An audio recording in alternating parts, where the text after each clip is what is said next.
always based in community, and I mean, whether your community is based on like Tumblr or like people coming to your house or you having a party at somebody, or like it's always everybody hanging out at the specific record store after they play a gig the night before and being like, this is where I did it. It's all, everything and anything is based on a community of people coming together like-minded to do beautiful things, and I feel like we're still doing that like we were back when we first started.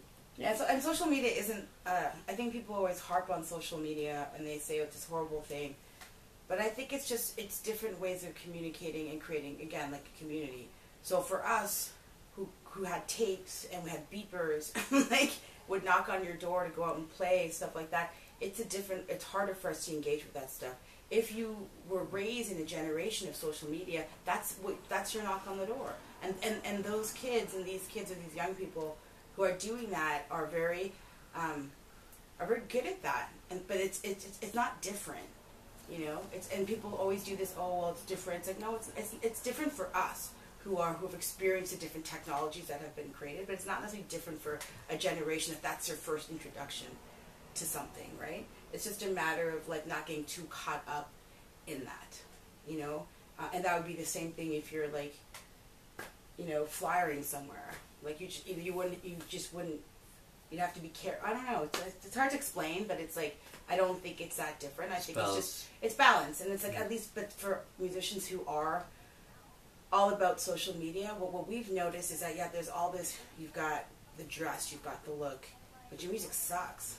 Like, get working on the music, or a live show sucks. And you're seeing a lot of that. You're seeing people put out great records, but they are horrible for the first 2 years of performing.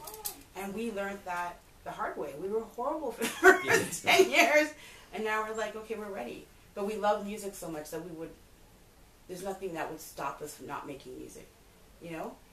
And so racism is definitely not going to stop us.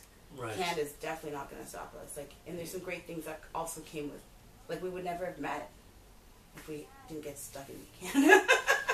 Yeah, the working with people thing is, I'm very suspect of it right now, only because we went through a long period of just working with any and everybody just to get our sound out there and develop ideas, and I feel like we had to come back to this incubated space of like just creating our own ideas together.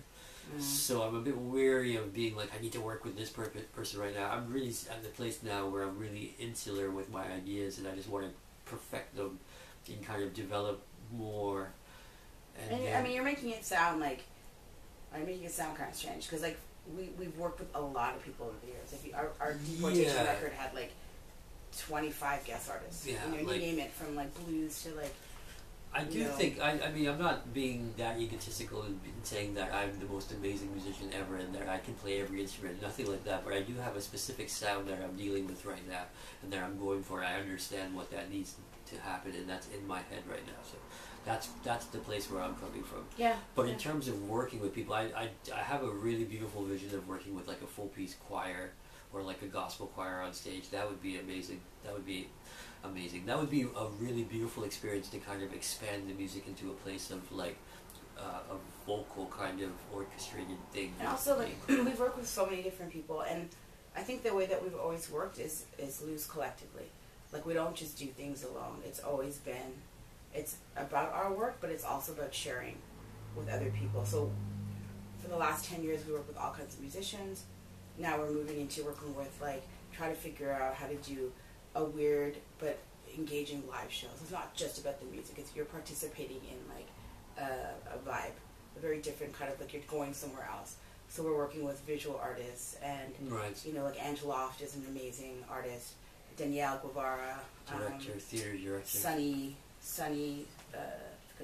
last name. I forget his last name. Lenny Olin. Like, now we're trying. For me, it's like, how do we now take? Okay. How do we take this? Yeah, how do we take this somewhere else? We can take care of the music. Yeah. But then we still work with musicians. Like, how do we get a choir? Or how, I would love to work with, like, you know, Asian string instruments, the whole orchestra of that.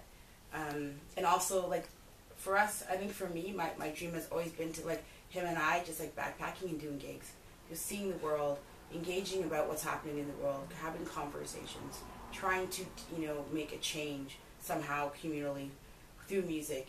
And then can we link up with a visual artist in this town, or like a dancer in that town, and actually just be very, like, we're just going to make some shit up and not be afraid of that. I think people are so stuck in controlling everything. Mine's the opposite. It's like, how do we, not the opposite, but like, how do we create something that's just happening in the moment? I think that's really That's where beautiful. we differ. We definitely differ there. But I run that shit, so it doesn't matter if you differ. Yeah. You handle the music, and you're always going off into some place, and I have no idea what you're doing. But in terms of like what you were speaking of, I think for I do agree that like in terms of working with visual artists, that's definitely something that I want to do more. So like people with like what's happening right now in video mapping and the idea of doing dancer type stuff, that's incredible. Like the visuals is kind of interest to me right now to work in that place. I think we're starting to develop that idea with the SummerWorks show and the last show that we did at the Gladstone, where we were in the center of the audience and we had projection screens all around us.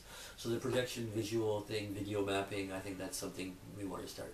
And working with, like, I would love to work with older musicians, like old musicians, like in their 60s and 70s, because I think there's also that history that people just, my father's, got Alzheimer's right now, so I'm dealing with that kind of thing, and it's like, there's all this memory that's being lost by us not taking the time to actually sit. Toronto's got so much musical history, and we're not, like, we're just not tapping into it, So the new album is not out yet. It's coming out sometime in 2015. It's called All You Need to Know. And right now on our Bandcamp, which is www.bandcamp/LALforest, I believe, is we have a remix EP that has remixes by Ian Pooley, Basic Soul Unit, and Pursuit Grooves, which is pretty incredible. So I really appreciated that we were able to get those guys on board.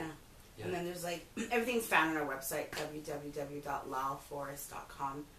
LALFOREST.com, and we believe our Twitter and our Instagram is also LAL Forest. We're trying to remember. LAL Forest, it is. Yeah, but if you just walk around Toronto, you'll probably find us in the summer. Especially the West End, especially in Hyde Park. If you ever frequent Hyde Park, you will see us definitely.